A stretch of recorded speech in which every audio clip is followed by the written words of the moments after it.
Porque se houvesse uma base genética do homossexualismo, essa base genética influenciaria a pessoa a ter um comportamento que não reproduziria e, portanto, o gene não seria passado para a geração do futuro. Uhum. Então, seria um gene altamente propício à extinção. Então, é claro que não há base genética alguma para o comportamento homossexual. Vamos falar um pouquinho de uma demanda cada vez mais presente, inclusive dentro da própria igreja, que é a homossexualidade, né? E eu tenho visto a sua fala em vários podcasts e debates, e eu tenho achado assim muito pertinente, muito coerente, né?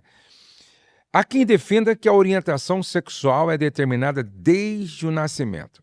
Como você compreende essa afirmação à luz da Bíblia, da biologia e das ciências humanas? Se houvesse um gene da homossexualidade ou do homossexualismo, esse gene seria o gene mais propício à extinção e, portanto, o comportamento não mais existiria.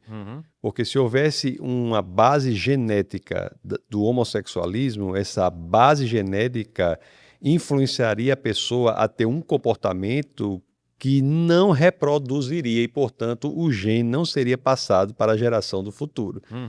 Então, seria um gene altamente propício à extinção. Então, é claro que não há base genética alguma para o comportamento homossexual. É simplesmente um comportamento que pode ser, portanto, mudado, alterado, a depender do que a pessoa queira fazer com sua própria vida.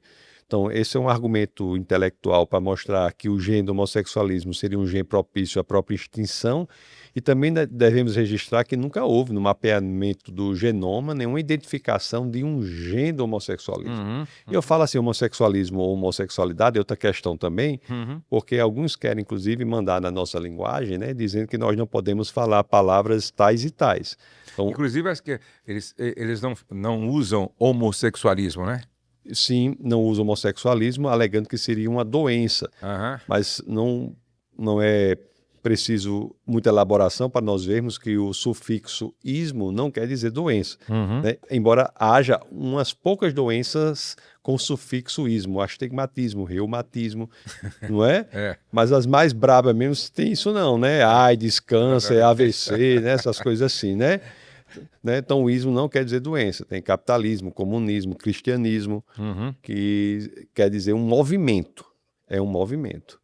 Então, é muito importante também que nós não sejamos manipulados e abramos mão da nossa autonomia linguística, deixando que os outros mandem na forma como nós falamos. E esse é um assunto que você trabalha muito nesse livro que você falou sobre a verdade, lançado pela Vida, né? Isso, A Batalha pela Verdade, lançado no começo desse ano, é um livro que eu trato desse assunto.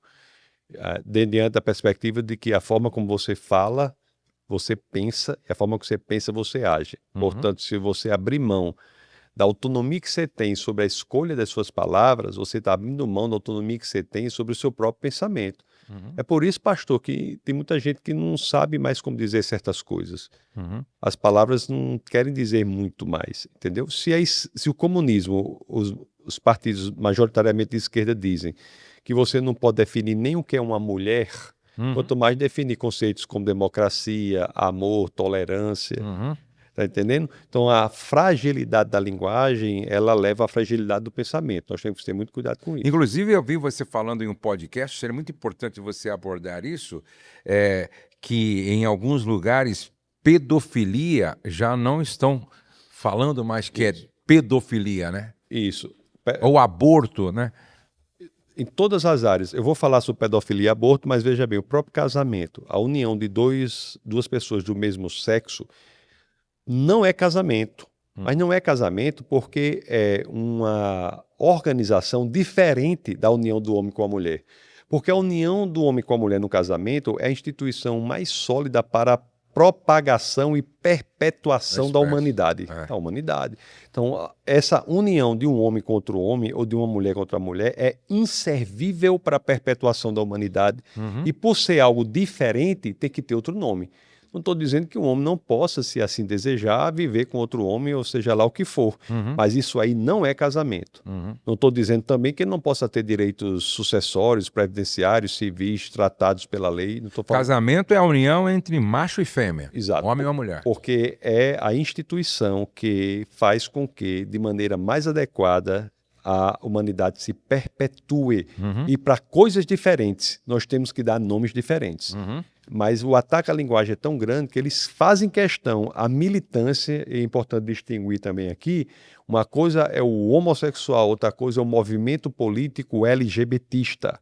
Então o LGBTismo é um movimento político patrocinado por heterossexuais, inclusive. Interessante. O número de homossexuais e bissexuais do Brasil, segundo o IBGE, não chega a 2% da população. Eu tenho até dito frequentemente que eu desconheço qualquer movimento político que representaria menos de 2% da população de um país que consiga projetar a sua bandeira no Supremo Tribunal Federal, no Palácio do Planalto e no Congresso Nacional. Então, é um movimento político que pouco tem a ver com homossexuais. Tanto é assim que, se tiver um homossexual que não defenda a pauta política deles, esse homossexual é fortemente atacado por esse movimento. O exemplo claro disso é o hoje já falecido, o então deputado federal, o senhor Clodovil Hernandes. Exatamente. Ele não era um ativista. Não era um LGBTista, mas era notadamente homossexual. Então, ssão coisas distintas. Então, veja o problema da linguagem, né?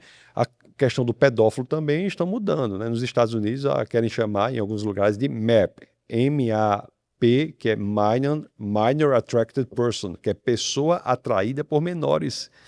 Então, no Brasil, será chamado de PAN, pessoa atraída por menores. É claro que você, quando diz que um pedófilo é pessoa atraída por menores, você está tratando uma das coisas de maior absurdidade do comportamento humano, da agressividade que há no exercício da pedofilia de maneira bem superficial, mudando o nome. Isso acontece em várias áreas, o aborto é uma delas, o aborto que na realidade deveria se chamar assassinato intrauterino, né? Se chama hoje de aborto e já está mudando, viu, pastor? Hoje dizem que é direito reprodutivo. Que isso? Quando o direito não é, e claramente, muito menos reprodutivo. Muito menos reprodutivo. Então, assim, o controle sobre a linguagem, ela é determinante. E a igreja tem de ter cuidado nisso. Inclusive, até querem mudar pai e mãe hoje, né? Perfeito. Querem mudar pai e mãe. Né? Todos têm um pai, todos têm uma mãe, independentemente de suas concepções ideológicas. Exatamente. Né? Vamos falar sobre um assunto aqui que eu considero tão importante quanto. Hoje assim, infelizmente, o problema do divórcio não é só lá fora da igreja, nem apenas dentro da igreja, mas principalmente no púlpito, no altar da igreja, né? À luz das Escrituras, um pastor que cometeu adultério, rompeu o casamento, casou-se com a pessoa com quem adulterou, mas posteriormente se arrependeu e foi perdoado, pode voltar a exercer uma posição de governo e liderança pastoral na igreja? O que há no cristianismo, veja bem o que eu vou dizer, é muito delicado, mas temos de deixar claro que no cristianismo, diferentemente de outras visões de mundo, o arrependimento genuíno, quando você de fato move-se perante o Senhor, entrega a sua vida a Ele e é restaurado totalmente, no cristianismo é sempre possível começar de novo. Agora, se essa pessoa vai exercer ou não uma posição de liderança, isso cabe à administração ministerial daquele ministério específico. Agora, nós não podemos dizer que há um erro no cristianismo que é sem perdão. Deus é grande o suficiente para perdoar quaisquer que sejam os problemas e as situações por quais nós tenhamos passado. É interessante, pastor, que na minha experiência pastoral, eu vejo muita gente que chega, e o senhor também com certeza deve ter visto a mesma coisa, pessoas que chegam com a concepção de que Deus as perdoou. As pessoas sabem que Deus perdoou essas pessoas, mas elas que não se perdoam, não é? Então, é muito relevante e essencial que digamos que se você tem a convicção de que Deus de fato perdoou você e você genuinamente se arrependeu, então perdoe-se a si próprio também. Uhum, Porque, do contrário, você está se colocando como um tribunal superior ao próprio Deus. Então, da decisão de Deus, nós teríamos que recorrer ao seu tribunal. Então, é preferível que aquele que lidera a igreja, né, seja sempre alguém de uma só mulher, todos aqueles critérios bíblicos, mas não quer dizer que uma pessoa dessa tem um passado muito terrível, né? Eu conheço uma pessoa que teve um passado muito terrível e se tornou uma pessoa muito importante para a expansão do evangelho, que é o apóstolo Paulo. O apóstolo Paulo era alguém que era o maior perseguidor e assassino de cristãos que nós podemos imaginar, né? E ele, graças ao experiência que teve, a conversão que se deu, se tornou aquele que foi responsável, inclusive, pela igreja transcultural. Interessante que ele exercia uma função importante em Roma, que era perseguir em Jerusalém, para Roma, que era perseguir os cristãos, e a cidade de Jerusalém ficou pequena, né? Ele tentou expandir, foi para Damasco, até tem uma posição um pouco minoritária, acho que Damasco não era ali onde dizem, mas em Qumran. Mas, enfim, isso é uma coisa mais específica. Mas você vê que Paulo vai e, nesse caminho, ele tem um encontro com o Cristo ressuscitado, o resurrecto, e Cristo pergunta para ele: Paulo, por que me persegues? Paulo nunca havia perseguido Cristo. Paulo havia perseguido os cristãos, mas Cristo deixa claro que aquele que persegue o cristão persegue o próprio Cristo.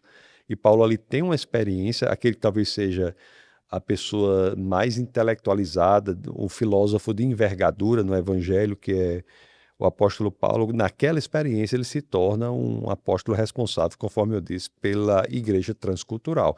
Então, assim, nós não podemos, penso eu, jamais dizer que não há um erro tão grande que deixe você fora do alcance de Deus.